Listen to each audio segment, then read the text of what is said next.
Hey there, Michelle Saxman here, and I am coming at you today as a Master Certified Health and Wellness Coach, as well as a Brain Health Coach certified through Amen Clinic and Amen University. And I am going to share with you a video that is almost 30 minutes in length, which is very much out of character for me. But I want to share with you why Plasticity Brain Center is so important to me and to my family. My daughter back in 2013 was involved in an automobile accident. Her vehicle flipped about 3.5 times. She suffered her first traumatic brain injury that was to our knowledge at that time.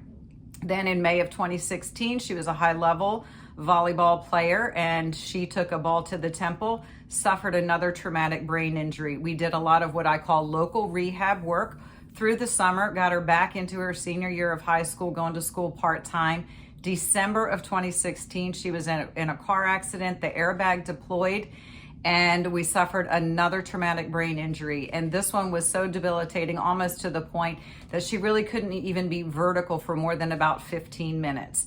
So we were in a place of what I call desperation. That is part of my why for sharing this information. If I can spare one other person that moment of angst and struggle and provide some peace and hope, that is my why. So then we went down to the Plasticity Brain Center. At this time, they had the one office in the United States, and that was in Orlando, Florida. And after 1 week of being there, it changed our lives. So concussion recovery rehab with Plasticity Brain Center, I personally can speak to and be an advocate for. Then in October of 2017, I suffered my very own traumatic brain injury from a car accident. My brain injury was very, very different than my daughter's, so I compared myself to her and I thought, oh, I don't need plasticity. I'll get better as time goes on. And after 90 days, I was working with a local neurologist who previously knew me as Nora's mother and caretaker, knew when I was not hitting those marks. After 90 days, I came home and I called Plasticity and I spoke with Katie, and Katie said, Michelle, please come. And I will just tell you, 5 days of my rehab down there changed the direction of my life as well. And I am so thankful for the work they do, incredibly innovative, taking new technology, working with patients very, very intimately. You get one doctor for the week if you choose intensive work. One doctor, they get to know your personality, they get to know your idiosyncrasies, when you're fading because you're tired, when you're emotional, when you've eaten, not slept, all of those things, because it is an incredibly intimate relationship with one doctor the entire time. So I had an opportunity last week to visit with Dr. Patterson in their newer, not new, but new to me, Atlanta, Georgia facility, and they've also opened a center out in Colorado. So this is an incredibly long video, and so in the description, I'm going to cut and paste some of the times where there are some questions, but I want you to know this is about optimizing brain health and brain function. There are a lot of neurological conditions out there right now, diagnoses of Alzheimer's, Parkinsons, dementia. So those would be the degenerative conditions, ADHD, dyslexia, autism, all sorts of things that have to do with brain health, tremors, lots of different things that they do to optimize, as well as if you're someone who's just a high-level athlete or you've got a lot of board meetings, you're an executive and you just want to tweak, I would tell you to take a look at the Plasticity Brain Center or look into functional neurology. It is absolutely something that changed my life, changed the life for our family. That led me down the path to become a master certified health and wellness coach, and later to even become a brain health, understanding how the body is working, learning to listen to our body. So if you have 30 minutes, please take the time. When I went back, just kind of change the speed and then slow it down if that's what works for you. Please know I am a resource for you. I am an advocate. I say these brain health conditions are not an individual. It's not about a patient. It's about a family. So if we need help coaching a family to understanding, guiding, journey, gentle, loving, that's what I'm here for. So please stay tuned. Pop in any questions, comments, any way you believe I can work with you, help you, direct you directly to the Plasticity Brain Center. I'll leave their number as well. So stay tuned. Hey there, Michelle Saxman here, and I am visiting with Dr. Patterson at the Plasticity Brain Center in Atlanta. I myself was a patient with plasticity. It would be almost 5 years ago. My daughter was a patient as well, and that was 6 years ago. But so much has changed in neuro rehab and diagnostic and in treatment and in care. And I had an opportunity to come into Atlanta, and I thought that I would share this with you guys. So, first and foremost, welcome. Thank you for your time. I genuinely appreciate the opportunity. I really think it's a sacrifice of the time that you're giving me, so I appreciate it. First thing is, what type of patients do you treat? It is not just concussion, so what type of patients do you treat here? Yeah, it's not just concussion. Concussion is a big portion of the patients that we see here at Plasticity Centers, but we also see children with neurodevelopmental disorders and adults at times that have grown up with neurodevelopmental disorders. So you're talking about autism, ADHD, sensory processing issues, so things of that nature. We also see people with neurodegenerative diseases, so like Alzheimer's, Parkinsons, or just cognitive decline. We also see people after they've had a stroke, various other severe traumatic brain injuries, in addition to the concussion that we see. Also people with movement disorders, right? Tremors, tics, dystonia, and then people with autonomic nervous system issues with postural orthostatic tachycardic syndrome, or POTS, or dysautonomia of various types. That's a big one. And we've also been seeing a lot of people that have long haul COVID. Wow. Okay, didn't know that. Yeah, there tends to be a lot of autonomic nervous system challenges with long haul COVID. Okay, so you guys just learned that one. We've been talking for almost an hour and didn't even sorry. know about Sure, the long-term COVID, and I knew that it caused some levels of brain inflammation. And so the neuro conditions, you guys, this is not just concussion recovery, this is Brain Health Rehab Center. So that is who we see. Now, let's just say, what do we do if you have just been diagnosed with concussion? What do you suggest? So if you've just been diagnosed with a concussion, I'm glad that you went to the doctor and got that diagnosis. That's a big part of it. Like if there's been a suspected head injury, it's good to get that checked out. So now we've got our concussion diagnosis. They may have done some imaging. So what do we do? So the somewhat recent approach was sit in a dark room until you feel better. And there's some good things that can come from that, but we don't want to really do that for more than like a day or two. What we want to do now is we want to get back to physical activity. We can often get deconditioned, and there can be autonomic nervous system, which is like heart rate, blood pressure regulation challenges that can come with concussion.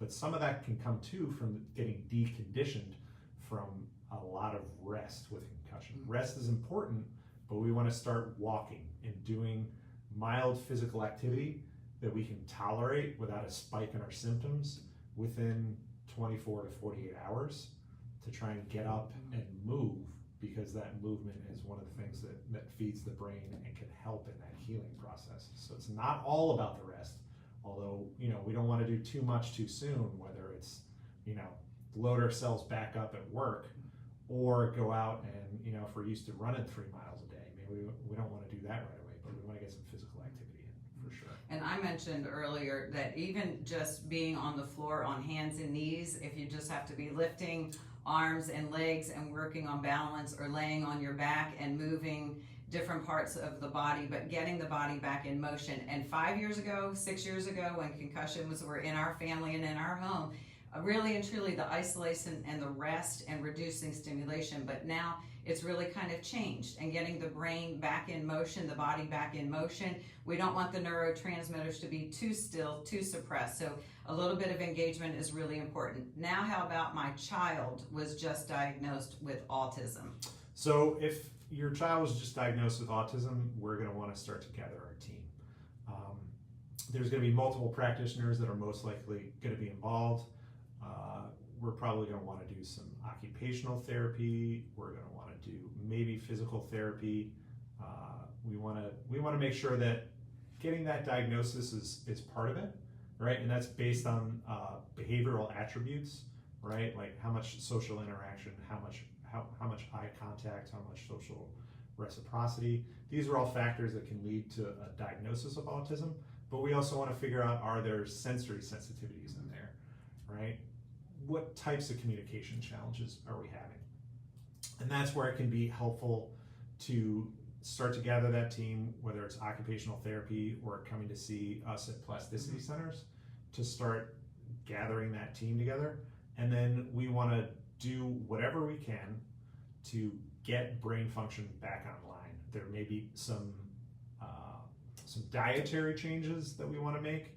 Eliminating gluten and dairy can be big things for children. While it can be difficult, fortunately society's caught up with that. It's a lot easier to go gluten and dairy free. I'm not saying that's necessarily for everyone, but there are a lot of times where that can be very helpful for kids that are living on the spectrum. So that's one of the interventions that you could do at home early on, is to maybe make some of those dietary changes. I would recommend, working with a dietitian with that, to really figure out how best to determine, where our gluten is, where our dairy is, and how to avoid it. But it's something that you can do at home on your own as you're starting to gather that team together. And I'll say, as a certified health and wellness coach that specializes in brain health, my 4 pillars that I coach people towards are food, movement, mindset, and community. And community is not just the people you surround yourselves with, it's also all your social media, what you're watching on TV, music, books, all of that influences. So food is very, very important. It is going to be, yes, the gluten-free, dairy-free, sugar-free. I think there are so many diets that we can follow out there, not to get too overwhelmed, but just to begin learning to listen to how the body is responding, having the inflammatory responses, just acknowledging the way that the body is working. So that's the food. Movement, regardless of the brain condition, the neuro health, having that motion in there. The mindset, actually believing that there is hope and healing, I think is very, very important. And then the community. So in light of all of this, I did want to touch on specifically why you and this practice, plasticity, this entire community, is a little bit different. So I think one of the big things that makes us different is the amount of time that we spend with people. We have advanced training in neurology and neurotherapy. So we want to figure out which areas of the brain are working well, which ones aren't, and then help boost those areas that are struggling, use your strengths, right? Work on those weaknesses. But in doing that, it really takes some time and dedication, and giving people the opportunity to express what's been going on, how they got into this situation, whether it's it's a concussion, or maybe it's just a developmental issue like we talked about. We want to create the environment where people have time to tell their story, right? Because that's where we start gathering the information. Then we want to run our advanced diagnostics, and then we want to put the whole picture together. But we talked earlier, there's kind of different types of healthcare out there. There's the 5-minute appointment that's extremely appropriate, right? If you've got a head cold, right? We want to figure that out, and it's kind of an in and out thing. Maybe you run a quick lab test and we'll get the results. But when we're talking about our brain and our brain health and something that's brain related, and honestly a lot of aspects of our health, we need more time with a doctor. We need to sit down, have a real in-depth conversation. We need to run some diagnostics that are maybe a little bit outside the box, that are looking at brain function, right? Not just structure that we get from imaging, but actual functionality of our brain. But I think it's the approach where we go really in depth with people. Our intake process is about 3 to 4.5 hours, which is an investment in time, but it's worth it when your brain's involved. And I'm going to touch on that and just how different and unique the treatment then becomes. And a year before I became a patient, I had brought my daughter, so at that time I was the caretaker. And the evaluation process, I'll say, is the same per person, but the evaluation is different, unique, customized, and then the treatment is absolutely personalized.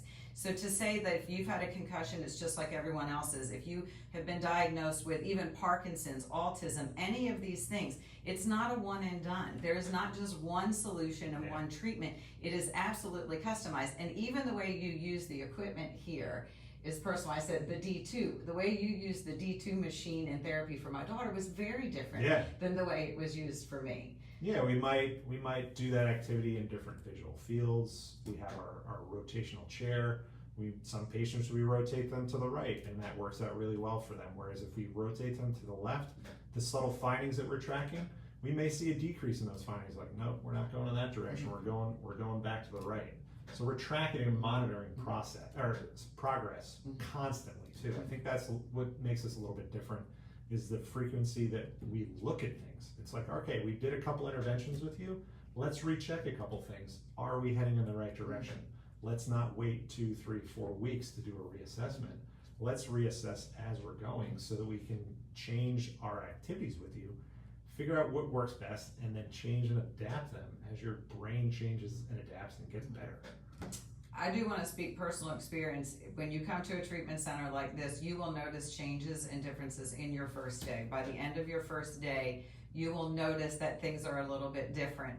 I didn't mention that to you before, but I noticed changes in my daughter by the time we left. And awesome. Like her just walking along the road and the fear that she had in where she had to walk on the sidewalk from the stimulation of the eyes, as opposed to going home, and that she could walk more confidently. And so you guys, you kind of laser in on these areas specifically in the brain.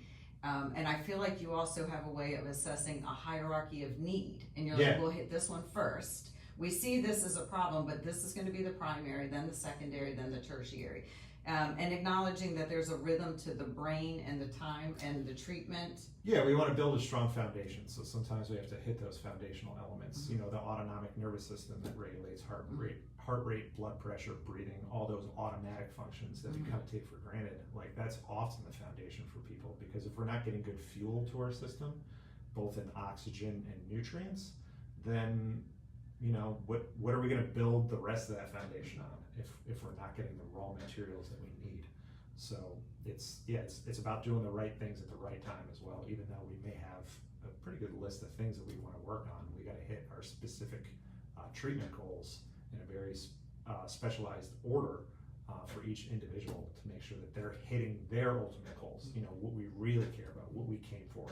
You know, I want to be able to reduce this dizziness. I want to be able to pick up my child and not be worried about dropping them because of the dizziness that I get. Those real world, you know, goals that we're hitting for people. So.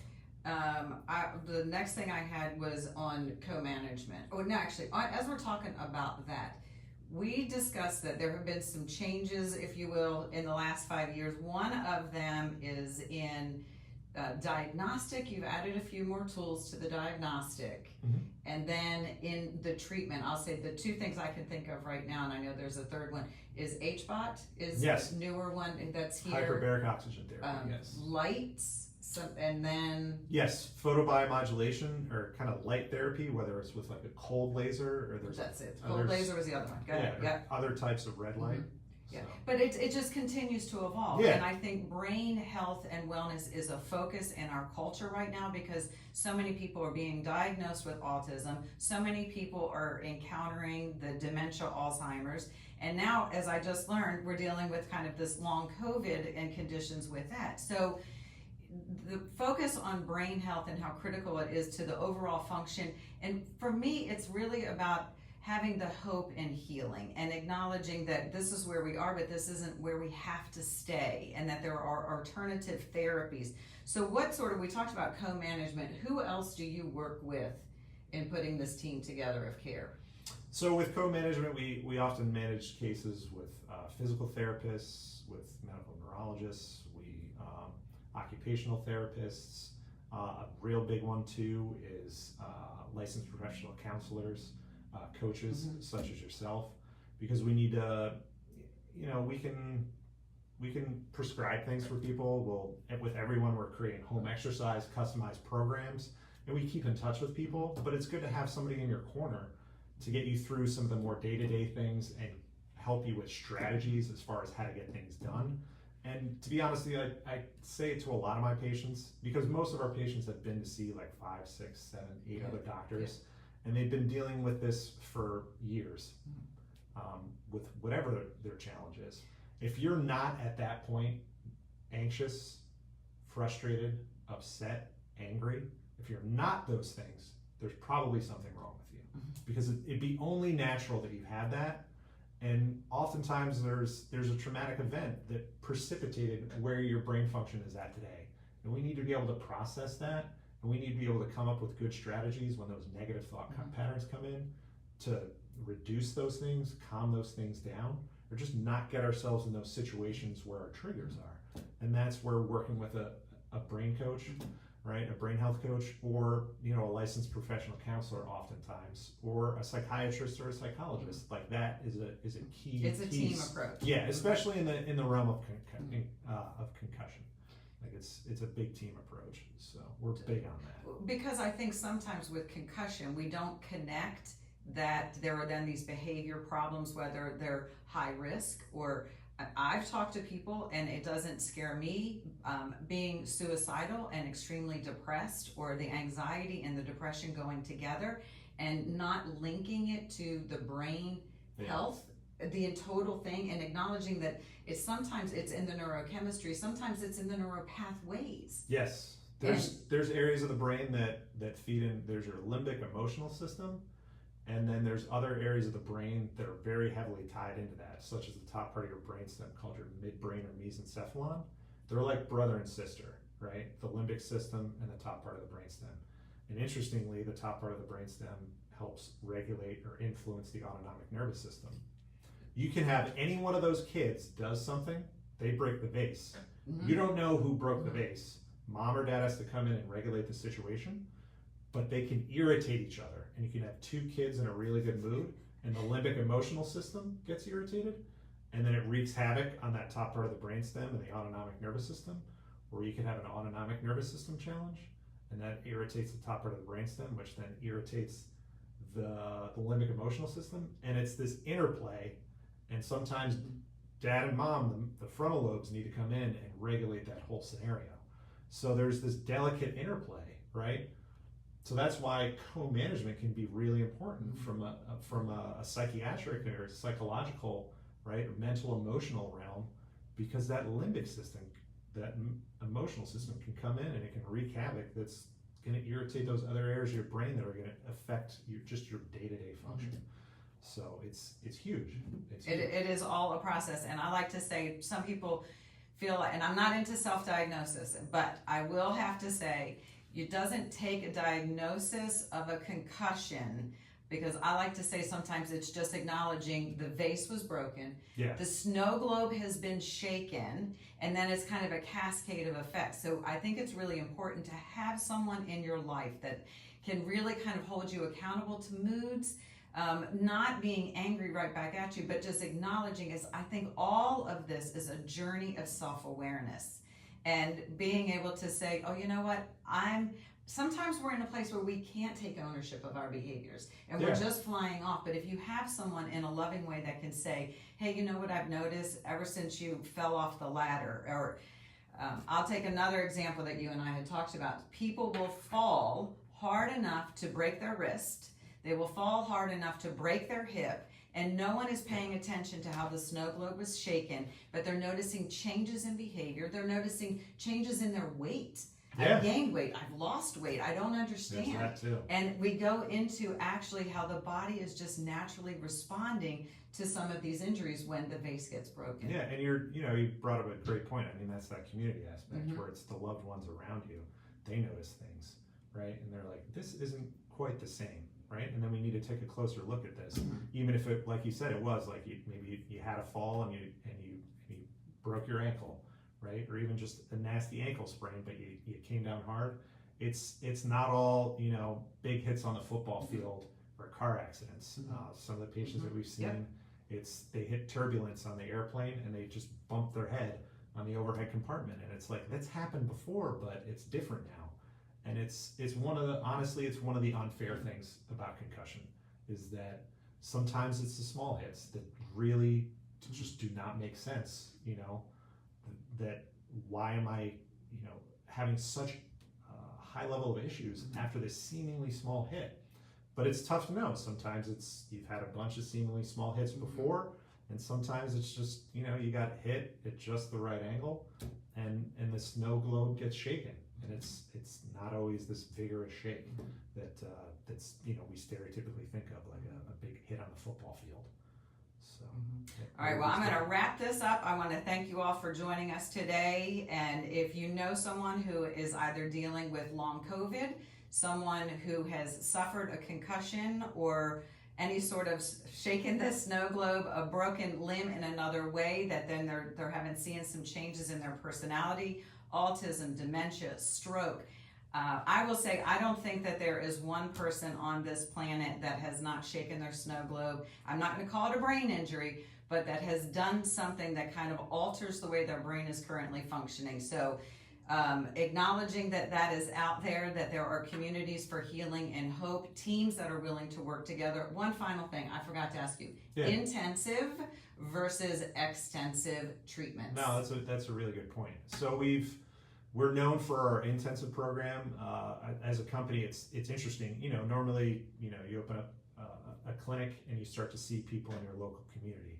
Well, when we first opened up, we were seeing people from all over the place based on previous reputation, and we weren't seeing as many people in the Atlanta area. But over time, we've seen more and more people in our local area, in addition to our out-of-town patients. So our out-of-town patients, it's the 5-day intensive that we do really makes sense. But we've kind of opened things up for local patients where we could do the same amount of treatment and we just spread it out. And honestly, for some people with the conditions that they're dealing with, and their level that their brain can tolerate as far as intensity, sometimes it's best to spread it out a little bit, and maybe we'll take those 5 days of intensive and spread it out over 2 weeks, or maybe 3 weeks, or up to a month. So yeah, we have an extensive program where it's still pretty much the same 15 sessions, where some of those sessions are figuring out what's going on up front and then redoing diagnostics on the way. But we're going to take those 15 sessions and we're just going to spread them out over time based on, hey, are you local? And is this, but more importantly, is this going to work better for you? Is it going to be a good level of intensity, but it's not going to be too much that it overwhelms your system? Maybe it makes sense to spread things out a little bit more. We're just trying as much as we can. Like you say, the research changes and what we find works clinically changes. So we've got to change and adapt with that. Unfortunately, there was a study that was done, it takes 17 years for something to go from the research base to potentially being utilized in the healthcare system with medical coding.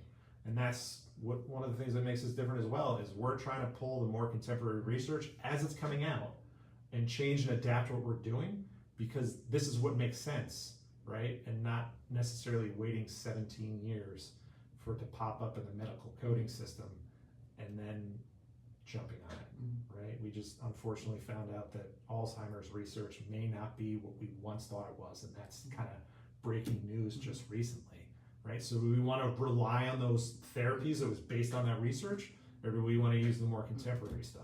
We want to use the more contemporary research right away. And that's definitely one of the things that makes sense. And I will say that with myself and with my daughter, when I came, I was only 90 days after my car accident. Nora's was a little bit longer. What if it's been 5 years? If it's been 5 years, honestly, that we see a lot of people where it's been 5 years. It's not to say that we couldn't help sooner. One of the things that we need to do a better job about is getting out and interfacing with people and really spreading the word on what we do. And that's why I'm really grateful for the time that we're able to spend so that we can get the word out to help more people. So yeah, we could help sooner, but we can certainly help later. But I don't think it's ever too late. No, it's never too late. Early intervention is great, but the vast majority of the patients we see, they've been dealing with this for months or years. And that was the thing that led us to Plasticity, is Nora had an evaluation and they said she needed, and I don't remember if it was exactly 30 hours, and they were, and insurance was also involved in that process, and they say she needs 10 hours of speech therapy and 20 hours of occupational therapy and X number of hours of physical therapy. And I was like, if we're going to go, I want 40 hours of the best care possible. And the intense therapy treatment worked best for Nora and for myself.